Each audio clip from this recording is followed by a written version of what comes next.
Today I'm doing a little bit of maintenance on my Mercury Pro XS 4-stroke. This one's the 250 and it has the TorqueMaster gear case. The changing of the lube is pretty similar between a lot of these models. So if you don't exactly have the TorqueMaster, you can still pay attention and still learn the overall steps. So the tools you're gonna need is starting off with a ratchet. I have a 3/8" ratchet here, and the two sockets you need is a 10mm and an 1 1/16" to remove the prop. Along with that, you're gonna need a block to help you remove the block to wedge it. And I have a torque wrench here as well to retorque our plugs and the prop back on. I have a screwdriver and a crescent wrench in case we need to use these to help remove the plugs. Mine have little slots in them, yours may not, but you may want to use the old screwdriver and crescent wrench method to get a little more torque on it if you would like.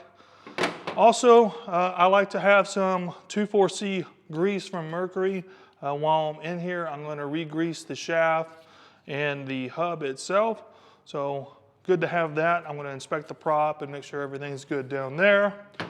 You're going to need some rags to clean up your mess. You're going to need a drip pan of some kind to collect the excess gear lube.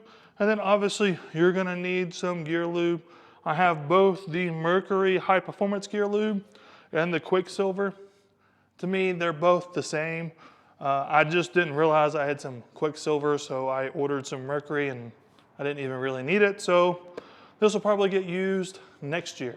Also, along with the gear lube, you're going to want one of these pumps here that has the end that screws into the unit itself. It makes it so much easier for, well, refilling the gear case.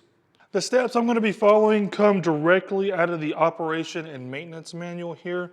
And inside there's not directly instructions for the TorqueMaster gear case for some reason, but the one that I'm going to follow is the 137mm gear case, which I think that's the same size. I'm not really sure, but it's the one that looks the most like it, and the steps are exactly what I'm going to follow.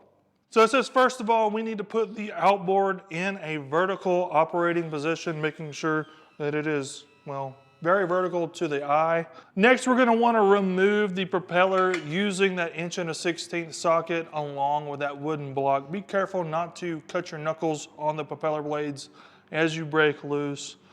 And then we're going to remove the prop. Next, we're going to want to place our pan underneath the gear case. And if you can't fit your pan under the gear case, a little tip for me is just lower the front end of the boat and should slide in pretty easily. You still want to keep this as vertical as possible.